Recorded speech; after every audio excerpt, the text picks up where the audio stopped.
खवातीन को चाहिए अपनी सेहतों पे भी तरस खाएं। जो मोटापा चढ़ रहा है इतना ज्यादा, ये नस्ल रोकने से चढ़ रहा है।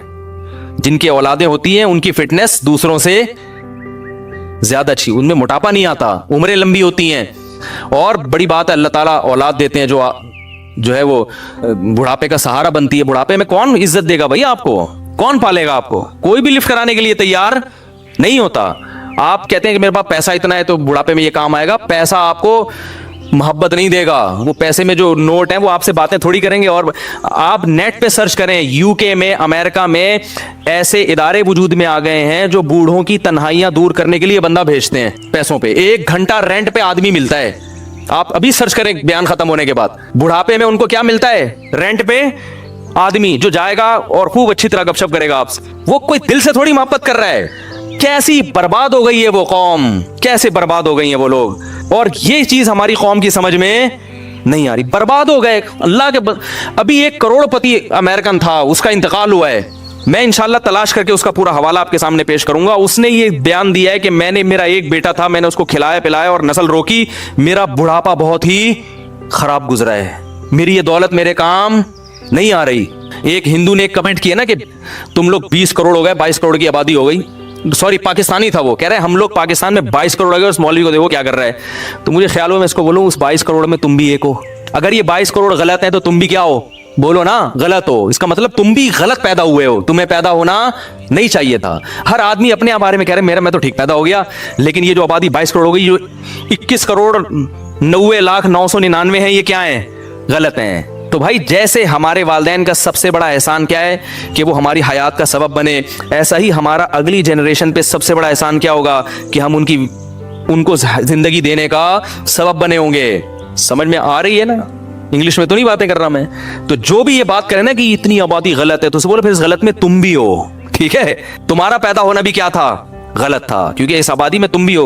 वो कहते हैं आबादी बढ़ने से गुर्बत होगी, तो इस गुर्बत का सबब तुम भी बन रहे हो। तो भाई वो कहेगा कि भाई मैं हम ही तो हैं इस कायनात के लिए, अल्लाह ने हमें तो बनाया है ना। देखो जब आपके घर में मेहमान आते हैं और वो खाना नहीं खा रहे, वो कहेंगे हमने खाना खाया तो कम पड़ जाएगा, तो मेजबान कहेगा भाई कम पड़ेगा तो कम पड़ने के लिए तो हमने बनाया है, तुम्हारे लिए बनाया है। तो ये अल्लाह ने कायनात बनाई किसके लिए है? इंसानों, इसी को रोक रहे हो कि ये ना है। ठीक है ना? तो उसको बचा के करना क्या है? चंद लोगों के मफाद है कि वो अरबपति बनना चाहते हैं। अच्छा यहां भी एक बात बताऊं, मईशत में जो तवाजुन पैदा होता है ना, वो भी ग्रोथ रेशो बढ़ने से होता है। क्योंकि जब आपकी नस्ल ज्यादा होगी तो जायदाद क्या होगी? कई लोगों में, बोलो भाई, डिवाइड होगी।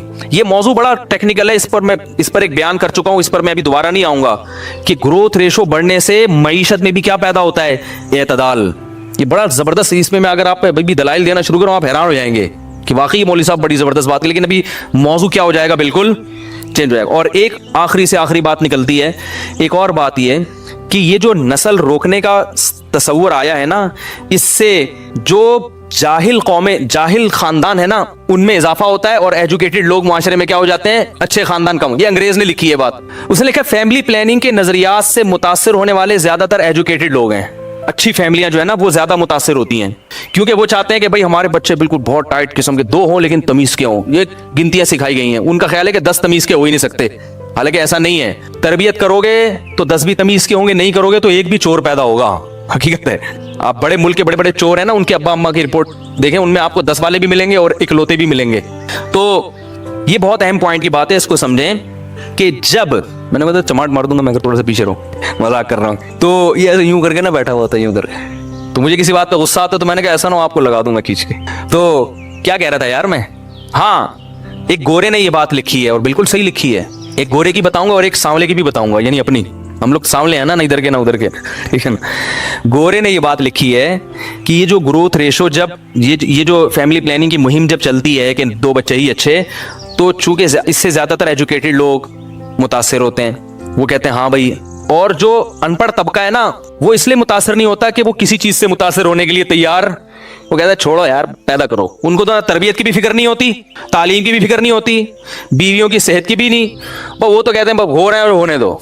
नतीजा क्या निकलता है? जो नीच और घटिया खानदान है ना, उनका रेशो बढ़ जाता है, और जो अच्छी फैमिलियां थी वो आबादी का तनासब, चोर उचक्के, बोलो भाई, ज्यादा हो जाएंगे। तो चोर उचक्कों को ना बढ़ने दो, क्या ख्याल है? जो अच्छे फैमिली, अगर आप समझते हो कि हम अच्छे खानदानी लोग हैं तो फिर आपको अपनी नस्ल बढ़ानी पड़ेगी ताकि आने वाली उम्मत को क्या हो, फायदा हो। ये गोरे की बात है। अब एक सांवले की भी सुन लें। सांवला ये कहता है कि ग्रोथ रेशो रोकने से लड़कियों की पैदाइश का रेशो बढ़ जाता है और लड़कों का रेशो कम हो जाता है। ये भी एक हकीकत है, क्योंकि जब हर एक को दो चाहिए तो फिर उसमें एक लड़का लाजमी चाहिए।